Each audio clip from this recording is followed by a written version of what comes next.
From Television Hill, this is WJZ News at 6:30. Hello again, I'm Max McGee. And I am Avajoy Burnett. Well, Mother Nature showed no love on this Mother's Day. Yeah, we've seen a lot of rain today. People had their raincoats and umbrellas out as they made their way through Hampden earlier today. Hopefully your Mother's Day plans didn't get washed out here. The rain is still continuing to fall across the region. Will it continue into the work week? That question is for Meg McNamara. She is here to let us know. Please say yes. Well, we have one more dose to get through, I would say, on Monday. And then, for the most part, we dry out from there. So, not ideal. But we're actually looking at another round of rain moving in tonight. So, you will see right now on the radar, we're actually getting a little bit of reprieve from this lovely rain.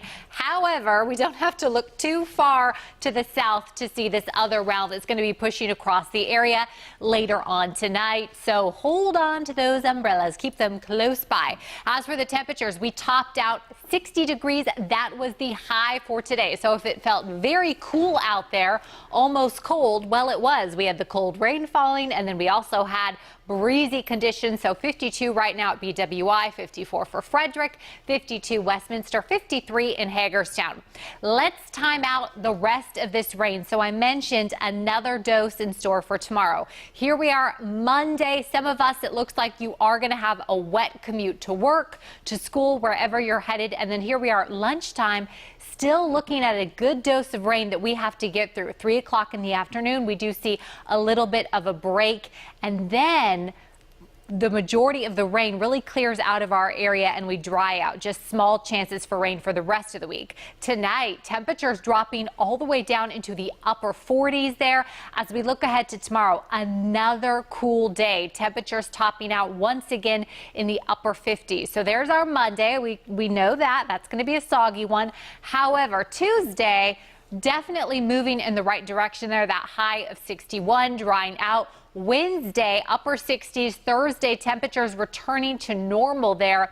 Friday, we're talking mid-70s. And as we look ahead to the weekend, which I always like to do, it may be Sunday, but I don't think it's too early to talk about the weekend. We are looking good there. So we're going to be loving life if we can just get through the rain tonight and then once again tomorrow. Max, Avajoy. Thank you so much. Remember to download WJZ's weather app to keep track of our changing weather. Get hourly, daily, and extended forecasts. For severe weather warnings, just search WJZ Weather and get our app. Baltimore County Police are investigating a shooting that happened overnight in Lockern. Investigators say the suspect approached a man on Malice Court and tried to rob and carjack him. The victim tells police the suspect shot him before running away. He was taken to a hospital with non-life-threatening injuries. Police are still searching for the suspect. Last year, Maryland saw a record number of deaths from opioids. But a new report shows that epidemic that's fueled by fentanyl deaths is starting to slow down. Kelsey Kushner is live right now speaking with the Opioid Operational Command Center. Kelsey, what else can you tell us? Well, Avajoy, it's an epidemic that's killed over 10,000 people in the state of Maryland since 2009. But a new report shows that the rate of opioid-related deaths for 2018 is starting to slow down. It's an epidemic that holds a serious grip on the state. Opioids, again, killing a record number of people in Maryland last year. This is the second year in a row that we've had fatalities in excess of 2,000 people, 2,000 of our friends, neighbors, and family members. But Steve Shue, executive director of Maryland's Opioid Operational Command Center, says new numbers for 2018 are showing signs that fentanyl-related deaths are slowing down. The report released by the OOCC says the rate of increase is the slowest single-year jump since 2011. The numbers show opioid-related deaths increased by 8.2% in 2017 compared to 70.4% in 2016. We are encouraged with the slowdown in the rate of increase. The crisis is beginning to plateau. The report says deaths from heroin and prescription painkillers both dropped, but cocaine-related deaths rose to 88.7% from dealers mixing in fentanyl, a synthetic opioid 50 times more powerful than heroin. Dealers are mixing fentanyl into all of their inventory, into heroin, into cocaine, even into marijuana. And fentanyl is very powerful, very hard to detect, easily hidden, and incredibly deadly. It will kill you. Statewide, the report says Maryland is expected to spend $627 million on opioid-related initiatives this fiscal year to help put an end to the epidemic.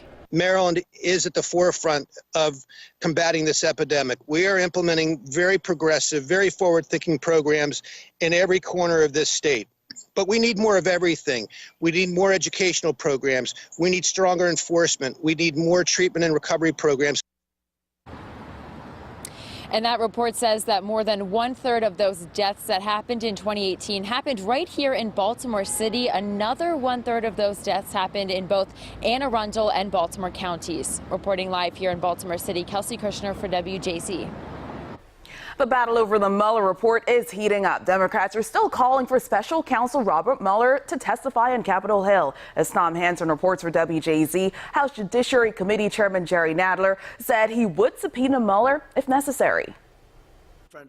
President Trump began the day tweeting about the Russia investigation, calling it, quote, a total scam, a witch hunt that yielded no collusion, no obstruction. And top-ranking congressional Democrats sounded alarms about alleged obstacles in their own investigations. We are now in a constitutional crisis. We need the biggest anti-corruption plan since Watergate. Every day they are advertising their obstruction of justice by ignoring subpoenas. The Senate Intelligence Committee this past week subpoenaed the president's son, Donald Trump Jr., setting off a firestorm among Republicans. The Democrats are more interested in subpoenas than solutions. But Republican House Minority Leader Kevin McCarthy said on CBS's Face the Nation, it's time to close the book on the Mueller report. That had 40 attorneys, FBI agents, went to different countries, and they found no evidence. So don't you think it's time to move forward? House Intelligence Committee Chairman Adam Schiff says impeachment is not a politically wise move, nor is it likely to succeed. He insists, though, the president seems to be almost compelling one as a strategy. He certainly seems to be trying. And maybe this is his perverse way of dividing us more. And as you heard in the clip earlier, he thinks that's to his political advantage, but it's certainly not to the country's advantage. Democrats are still pushing for Mueller to testify before the House Judiciary Committee. But that remains a source of contention, and no date has been set. Tom Hansen, CBS News, New York. A WJZ update tonight. Production at the Allegheny County paper mill will end 1 month sooner than previously planned. The Cumberland Times News reports production at the Luke paper mill will end by June. Officials say employees will continue to be paid through June 30th. 675 people are currently employed at the plant. A spokeswoman for the United Steelworkers says the union is looking for a buyer in an effort to try and save jobs. Farmers, this message is for you. Wildlife experts are reaching out about an illegal pesticide that's still being used right here in Maryland. As Devin Bartolotta reports, it may be killing protected bird species. A powerful illegal chemical used to rid crops of bugs may be killing precious birds on the eastern shore. 7 bald eagles and a horned owl have been found dead with traces of carbofuran in their systems, likely a secondary poisoning from a poisoned animal the birds ate. It does have acute toxicity to various animals, so an animal may eat it and then die, and you may have a secondary poisoning from that. Carbofuran was banned in the U.S. in 2009, but some farmers have continued to use it illegally. Experts also believe the chemical poisoned 13 other eagles found dead in this Caroline County field 3 years ago. Natural resource experts are hoping they can get the word out to farmers who could face $25,000 fines or prison time for using the pesticide. Well, I would tell any farmer to contact the pesticide regulation section. As far as disposal, if you have the product, contact us immediately, please, so we can advise you on how to dispose of it properly. An investigation by Fish and Wildlife Service experts continues. I'm Devin Bartolotta for WJZ. New tonight, it was a special Mother's Day gift several Baltimore mothers were not expecting, getting bailed out of jail. Today, organizers with Baltimore Ceasefire 365 held a celebration for local mothers who were given the gift of freedom today. The coalition not only worked to free mothers, but it's also giving them support in the coming months. This is the first of several events scheduled to show the mothers they are very loved.